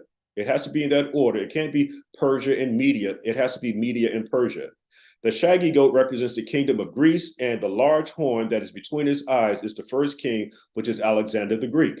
And I just found it interesting now is that I'm not going to go into it, but it makes mention now in the NSAB version, it makes mention that Alexander the Greek as a shaggy goat, as in comparison. What I find interesting with Esau being hairy all over, and I am not. This is not anything about white people can't do this. Please, I'm way past that. That's not what I'm saying. I'm just talking about description. That's all I'm talking about. Let's move on. Verse 22, the broken horn and the full horns that arose in his place represents 4 kingdoms, which shall arise from his nation, although not with his power. That's Cassandra, Lysichamus, Seleucus, and Ptolemy. All right. In the latter period of their rule, when the transgressors have run their course, a king will arise. He's going to be very skillful and intriguing. So this king that's coming up now is actually now Rome. Now, here we go. His power will be mighty, but not of his own power. He will destroy to an extraordinary degree and prosper and perform his will, and he would destroy mighty men and the holy people. This is in the book of Daniel, the 8th chapter, verse 9, in the NSCB version, where it says now that this horn now, it grew now, which grew exceedingly great towards the south, toward the east, and towards the beautiful land. Then what we have interesting here now, it makes mention that, see if I can move this out the way. There we go. All, and through his shrewdness, he will cause deceit to succeed by his influence, and he will magnify himself in his heart, and he will destroy many while they are at ease. That word at ease is going to be very important. The same way when you begin to look at verse 24, when it makes mention of the holy people is making reference now to the beautiful land, as at ease now makes reference to the Pax Romana. The Pax Romana is a Latin word, and it simply means a time of tranquility and peace. And it said that this ran for about 100 or so years, closer to maybe 200 years. Okay, but I just want everybody to understand that this was not ease for Israel. Okay, because the Mashiach actually died during this time, because it makes mention now in verse 25. He will even oppose the prince of princes, but he will be broken without human agency. So we have to understand what that actually means now, all right? The prince of princes is, but he would be broken without human agency. So now we begin to talk about some of these kings here, and we're going to move further on down in the lesson. And so once again, we're going to identify the prince of princes, but he would be broken without human agency. What does that mean? Okay, here we go. We only have about 6 more slides, and we're going to be, again, just talking briefly about what is happening with the other verses, because this has 45 verses, but I just want to give you, again, a framework of what is going on. In the NASB version, Mishpachar, and Daniel, the 8th chapter, verses 23 to 25, it says, in the latter period of their rule, watch this now, in the latter period of their rule, when the transgressors have run their course, which is important, a king will arise, insolent and skilled in intrigue. His power will be mighty, but not by his own power, and he would destroy in an extraordinary degree and prosper and perform in his will. We're talking, this is all about the Romans here now. And he would destroy mighty men and the holy place and the holy people. And through his shrewdness, he will cause deceit to succeed by his influence. And he will magnify in his heart, and he would destroy many people while they are at ease. And he will oppose the prince of princes, but he will be broken without human agency. So what I did, Mr. Vakar, here, again, I understand that everybody has a different timeline, and I'm only explaining why I'm using this particular timeline. You see now during the Maccabean period, all right, you have Greece, and look at the arrow that I have. I did this thing to the best of my ability here. Tadar Rabah for my Ishav to help me out with proofreading and going over a whole lot of this stuff here, putting this thing together. I really appreciate her help. Okay, so we have the Babylonians, the Medo-Persians, the Greeks, and then we have the Romans, all right? I have here now about 161 BC, Judas Maccabeus forges a peace treaty with Rome. He abandons the trust of the sovereign as their protector. And look at these arrows are very important. Very important. Judas Maccabeus forges a peace treaty with Rome. He abandons the trust in YAHUAH Elohim as their protector. That's going to be very important because, like I shared earlier, the Ptolemaic kingdom and the Seleucid kingdom, the north or the south against the north, that war was it was a hectic war because you have now Palestine in the midst of all of this. I was going to share something, but I'll share more explanation with this as we continue to go on. I'm just trying to stay on track here because I have a whole bunch of stuff I want to say, but I don't want to say it now because actually the slide will actually explain it. Okay. I want everybody to take a close look at the same language that's being used in Daniel, the 8th chapter, verses 24 to 25, and Daniel, the 11th chapter, verses 20 to 23. So right now, Mr. Ricard, we're covering Daniel, the 11th chapter, verses 20 to 23. Watch the language and watch the colors. The colors, the colors, the colors. I have colors green being showed. I have the colors red, blue, purple, black, and bold letters. Watch how this becomes very interesting. To me, it was anyway. Daniel, the 8th chapter, verses 24 to 25. His power would be mighty, but not by his own power. And he would destroy to an extraordinary degree and prosper and perform his will. He would destroy mighty men and the holy people. And through his shrewdness, he will cause deceit to succeed by his influence. And he will magnify himself in his heart. And he would destroy many while they are at ease. Okay, this Pax Ramona. And he would even oppose a prince or princess, and he would be broken without human agency. Watch how we have the same language, okay? Same verbiage almost verbatim in Daniel 11th chapter, verse 20-23. And compare apples with apples. What I have highlighted in green in 24-25, notice the same thing is happening in Daniel the 11th chapter, verses 20 to 23. Green with green, red with red, purple with purple, blue with blue, and the bold black letters with bold black letters. It says, then in his place one will arise who will send an oppressor through the jewel of his kingdom. The jewel of the kingdom in Daniel, the 8th chapter, verse 24, is the holy people. Yet within a few days he will be shattered, though not in anger nor in battle. Okay, we're going to be talking about Caesar Augustus. We're going to be talking about him for a little bit. Yet within a few days he will be shattered, not in anger nor in battle. In his place, a despicable person will arise. We're going to talk a little bit about this guy named, he adopted the guy by the name Tiberius. That's his adopted son Tiberius. In his place, a despicable person will arise on whom the honor of kingship has not been conferred, but he will come in a time of tranquility and seize the kingdom by intrigue.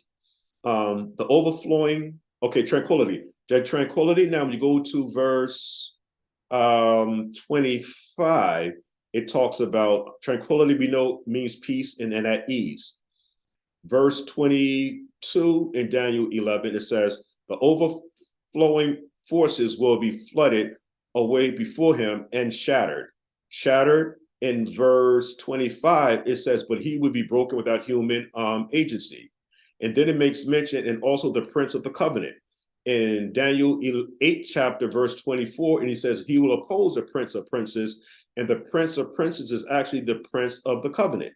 In verse 23, it says, and after an alliance is made with him, he will practice deception. The deception, and then we have the word deceit mentioned in the verse 25. And he will go up and gain power with a small force of people.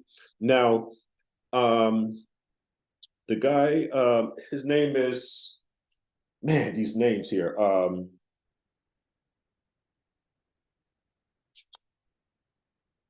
The name is, one second here, Mr. Cobb. One second.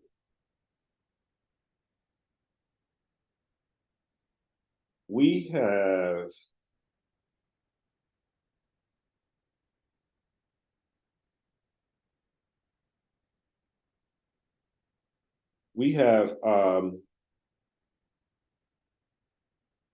Caesar Augustus. Okay, once again, Caesar Augustus, who was considered now to be a fairly cool guy with the Romans. All right, seems like everybody loved him. He was an all right guy and all of that good stuff and everything like that. But it was his adopted son, Tiberius, who was actually now the one that caused havoc for the nation of Israel, because he was the one that brought forth the taxation and everything like that, and wanted to get a number on the children of Israel. But we'll talk about that maybe at another time. And again, this is the reason why I say that there's so much information that is going on in Daniel, the 11th chapter, verses 11, chapter 11, verses 1 through 45. There's a ton of information to cover here. And once again, we're almost done here. A further explanation of Daniel 11th chapter, verses 20 to 23, okay? In the NSAB version. Then in his place, one will arise who will send an oppressor, which is Tiberius, through the jewel of his kingdom, yet within a few days, he will be shattered, though not in anger nor in battle. In his place, a despicable person. Let me back up here a little bit. Then in this place, one will arise who will send an oppressor through the jewel of his kingdom, yet within a few days he will be scattered, though not in anger nor in battle. In this place, a despicable person. This one is actually Tiberius, shall arise, on whom the honor of kingship has not been conferred. But he will come in time of tranquility, okay, and seize the kingdom by intrigue. The overflowing forces will be flooded away before him and shattered, and also the prince of the covenant. So again, Caesar Augustus, okay, is this oppressor, and his adopted son takes his reign. Luke, the 2nd chapter, verses 1 through 3, because I want to make sure that we're able to back all of this up in scripture. So as Daniel is seeing his vision of 2022, it actually comes to fruition in Luke, the 2nd chapter, verses 1 through 3. Sorry about the little hesitation there, Mr. Ricardo. I got a little hoarse and I had to sip up a little tea right quick. But anyway, now in those days, a decree went out from Caesar Augustus that a census be taken of all the inhabited earth. All right. So I talked about that a little bit. This was the first census taken while the guy named here is Quirinius was governor of Syria, and everyone was on his way to register for the census, each to his own city. Now, Luke, the 3rd chapter, the 1st verse, now it says, now the 15th year of the reign of Tiberius, when Pontius Pilate was governor of Judea, and Herod was tetrarch of Galilee, and his brother Philip was tetrarch of the region of Iturea and Trachonitis, and Lysanias, was tetrarch of Abilene. I ran out of space here. The Mashiach was crucified under Tiberius Caesar's reign by Pontius Pilate, which is very important because we see the scriptures now come into fruition as Daniel was told these things hundreds and hundreds and hundreds of years ahead of time. Once again, the Mashiach was crucified under Tiberius Caesar, reigned by Pontius Pilate. Now,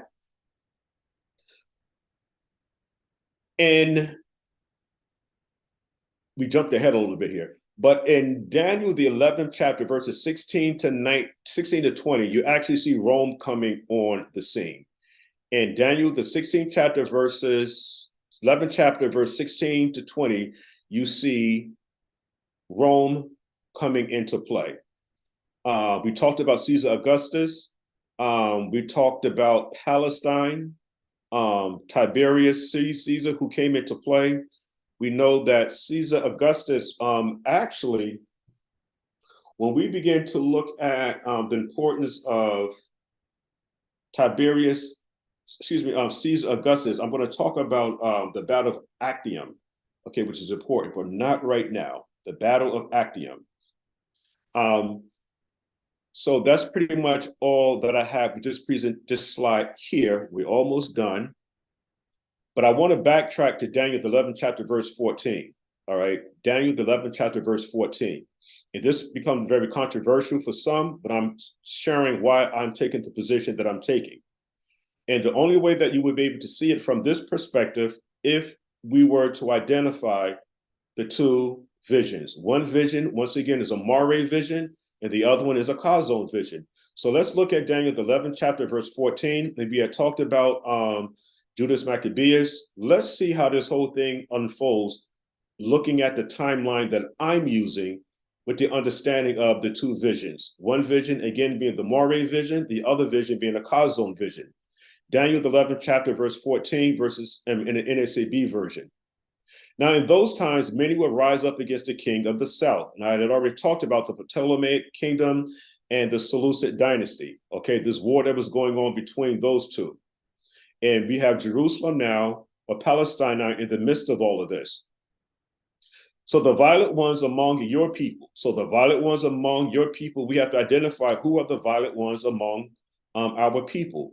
It's our people will also lift up themselves up in order to fulfill the vision, but they will fall down. Now, that word vision there is Chazon. And so you can't rebuild, basically you just can't rebuild or rededicate the temple before the Moreh vision is complete. The Moreh vision was completed in 34 AD. During the Maccabean period, what the Maccabees was trying to do was to rededicate the temple before the 490 years was up. That's very important. And I understand that everybody has a different timeline. But once again, Gabriel explained the Moreh vision first, meaning that the Moreh vision had to be completed first. Because when you go to now Daniel, the 10th chapter, verse 1, Daniel said that he now understands the Moreh vision. And once Daniel understood the Moreh vision, let me just read it. I forgot to put that slide in, but I'm just going to read Daniel, the 1st chapter. This is going to be real quick, very, very quick, because I really thank all you guys for hanging in there with me, because we know that sometimes, when these things get too long, they can get kind of boring to those that are not really they have the patience, I would say. It says in Daniel, the 1st chapter, it's because this is now between 536 and 535 BC. It says, in the 3rd year of Cyrus, king of Persia, a thing or a word, because that word thing is Devar or Debar, was revealed unto Daniel, whose name was Belshazzar, and the thing was true, but the time appointed was long or great, and he understood the word and had understanding of the vision. That word vision is Moreh. Moreh. And then it goes down, and it talks about where Gabriel, in verse 14, is where we're at now. It says, after Daniel understands the vision of the Moreh, which is now 490 years, that ended now in 34 AD, Daniel, I am now come to give you an understanding. In 10:14, I'm now come to make thee understand what should befall thy people in the latter days, for yet the vision is for many days. So when you look at now, that word vision is the word Chazon. So when we go to Daniel 11:14, what the Maccabees were trying to do was to rededicate the temple before the Mashiach even came on the scene. They were way too early in trying to do what they were trying to do, so the vision that they had failed. I understand what is going on with the second book of Maccabees, the 14th chapter, and the 15th chapter. I also understand now what is going on with the prophecy that was given to Daniel is that the only time that the Father sanctioned Israel the opportunity to be independent and to rebuild the kingdom. When I say the kingdom, I'm talking about the walls, the city, the temple, reestablish the priesthood. All of that was done without any interruption. And it was sanctioned by the Most High under the Persians. Now, when the Greeks came and overtook the Persians, all hell broke loose. Meaning now is that the decree that was given by the Persians to rebuild the walls, the city, and the temple was no longer valid during the Greeks. I'm not arguing whether or not Judah Maccabee got this vision. I'm not doubting that because it is documented. What I'm saying now is that the inevitable happened because it makes mention now in 161 BC that a league was made with the Romans because Israel is in the midst of a great battle between the north and the south. They're right in between of all of this. And the Greeks now are, they're relentless with all of this here now. What do? This is when we see, like I had shared earlier, we see now where faith was lost. And in 161 BC, the Maccabees, Judas Maccabees, to be in particular now, made a pact with the Romans. And even the Romans, at the end of the day, turned their backs on Israel. So let's read on here. Judas Maccabeus cleansed the temple in 165 BC from the desecration by Antiochus Epiphanes. And this is now listed in the book of Josephus, the 12th book, chapter 7, 12th book, chapter 7, verses 6 through 7. Remembered as the Feast of Dedication or Feast of Lights or Hanukkah, only thing you would have to do is look at John 10:22. Back to Daniel 11th chapter, verses 23 to 24. After an alliance is made with him, we're going back to Daniel again, the 11th chapter, verses 23 to 24. After an alliance is made with him, he will practice deception and he will go up and gain power with a small force of people in a time of tranquility, and he will enter the richest parts of the realm, and he will accomplish what his fathers never did, nor his ancestors. He will distribute plunder, booty, and possessions among them, and he will devise his schemes against strongholds, but only for a time. And this is when we have now this time of peace and tranquility. In 31 BC, we have now something very interesting now happening. This is the Battle of Actium. This ushers in now what they call now the Pax Romana. The treasures was taken out of Egypt now in 30 BC. 30 BC. So if you look at the chart that I have down here now, okay, the treasures was taken out of Egypt in 30 BC by Caesar Augustus. Caesar Augustus now. Now, it has the word time. Time. We know that time is 360.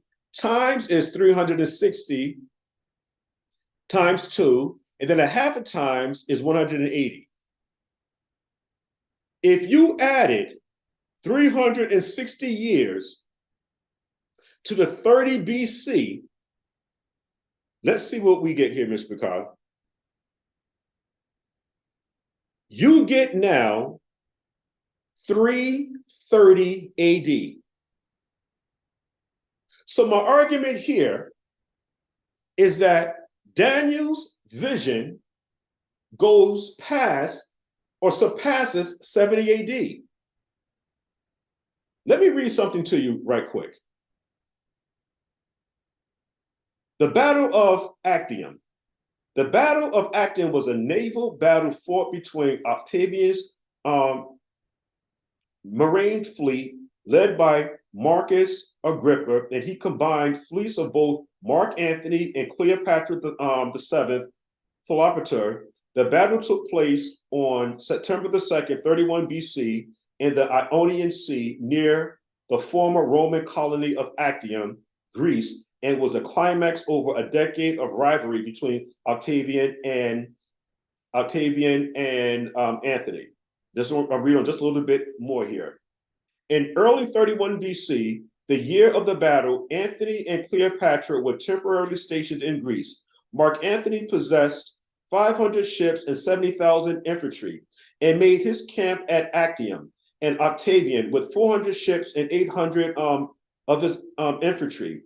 He arrived from the north and occupied Patri and Corinth, where he managed to cut Antony's southward communications with Egypt through the Peloponnese with help with Marcus Agrippa.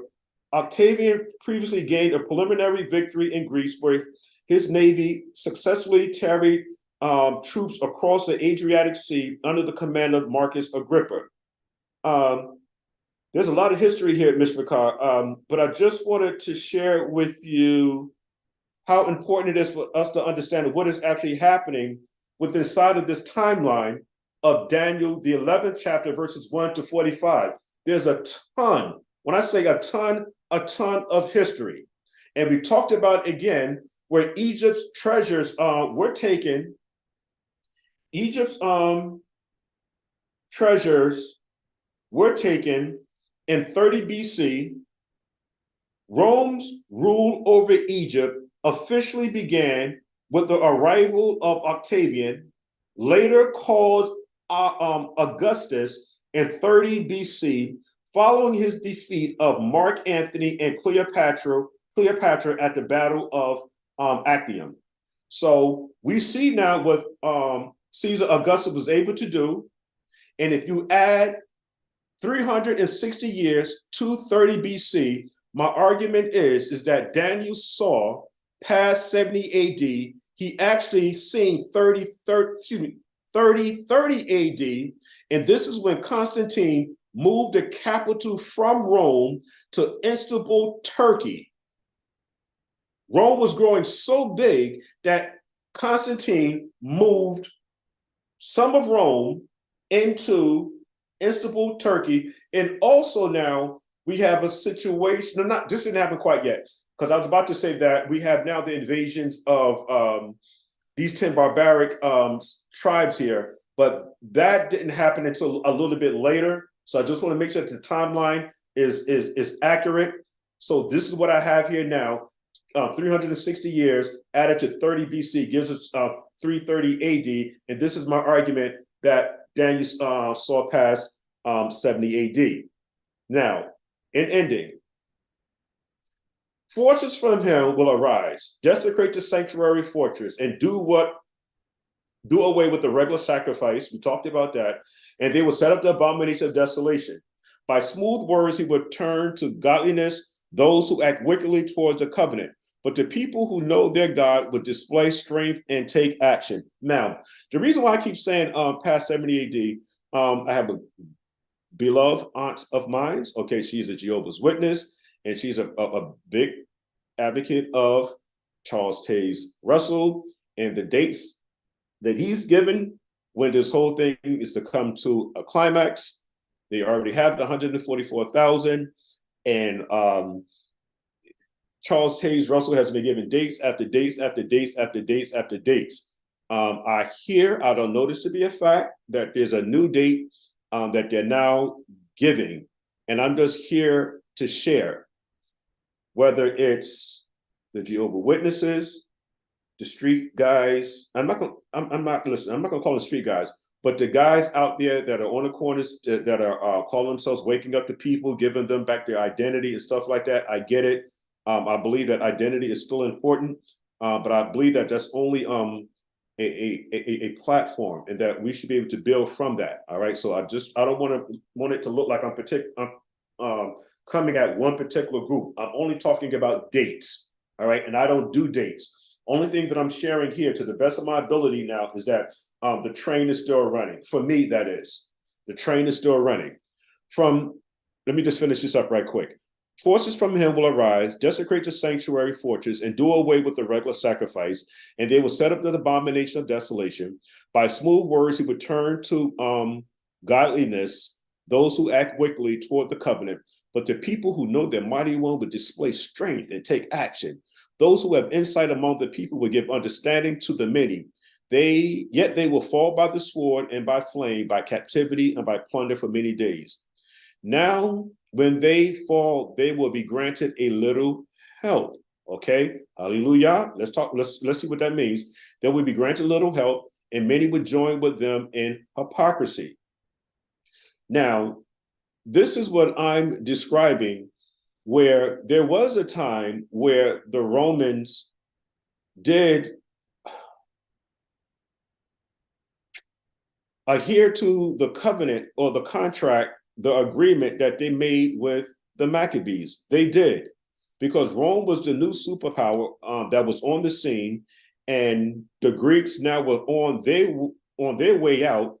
And that's pretty much basically about that. They did get a little help with the wars that they were fighting, because again, the war that was going on between the North and the South, and we have a little bit later in history where Rome is coming on the scene, and they became the big boys on the scene. Like I said, now there's a lot of in-betweens in the story that I'm telling, but because of time, we can't be here all night, and we've already been here now 2 hours. So this is going to take about 15 more minutes, Mr. McCall. We'll be done, and then I'll take questions if anybody have any.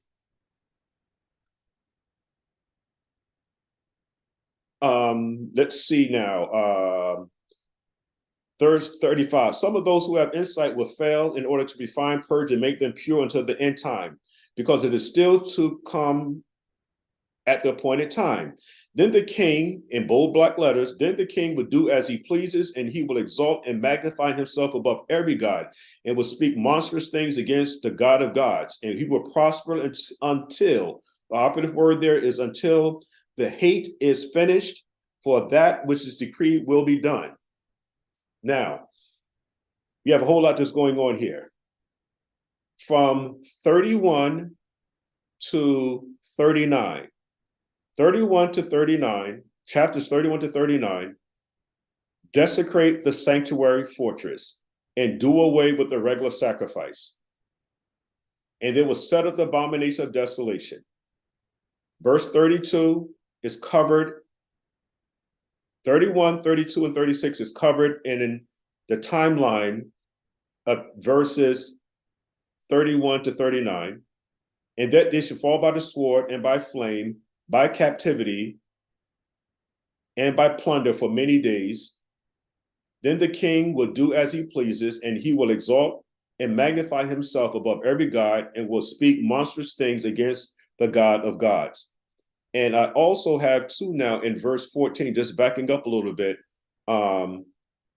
If you see at the bottom, I have 165 BC, Judas Maccabees tries to fulfill the chazon, but he fails.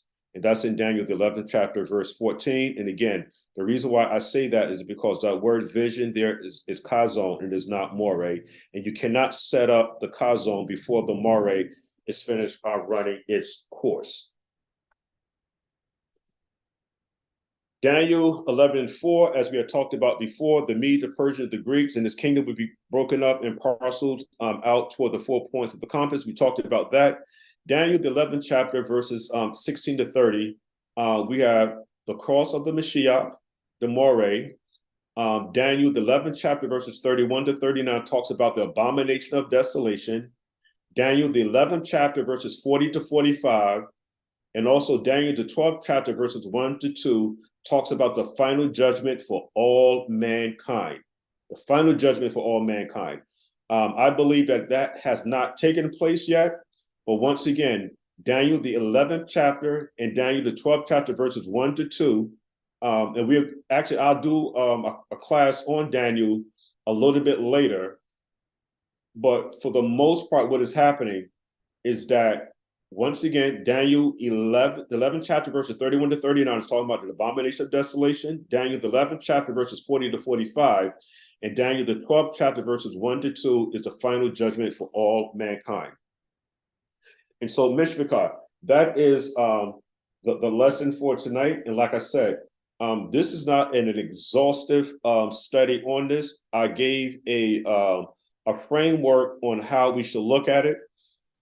Anyone that wants to go into the fine pebbles behind this, I think it is very important.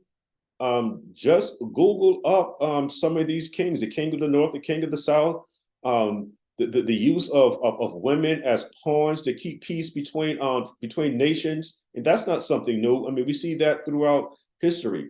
But this war that was going on, the Ptolemaic kingdom and the Seleucid dynasty, I found very interesting. And there's a whole bunch of stuff that is going on with it. Now, the reason why it took me so long to do this, and I'm still doing my investigation on this, is that it makes mention now that Constantine actually divided Rome. And when Rome was divided, we have now what I believe should be considered what is actually happening now in Constantinople, when we begin to look at now the Byzantine Empire. And that's a whole nother history within inside of itself. And I just find it interesting now is that we see Rome being split in two under Constantine, but you don't see a lot of history about it. Was this by design, by the adversary, or what was happening with the Byzantine Empire is of no relevance? I believe what was happening with the Byzantine Empire that came to an end about in the mid to late 1400s, which wasn't really too long ago. I believe it is very important. So, Mishpachah, once again, I want to thank you for your time and your, that you took out of your busy schedule. And so if anybody have any questions with any slides that I presented, now is your time to do so. Is your time to do so? Okay. Shalom family. Who's that? I've been Yahoo. All right. Okay. But I definitely want to open up the floor to anybody that might have any questions. Any questions at all? It doesn't matter. We can agree to disagree and still be able to move, forward in shalom. But if there are no questions, what I'm going to do is once again is thank everybody for your time and your participation. And we'll leave it there. Going once, going twice. All right, Mishpachah. Shabbat shalom to those of you that observe Shabbat. And until the next time, all right, may the Father continue to bless you and your household. Until the next time, shalom, shalom.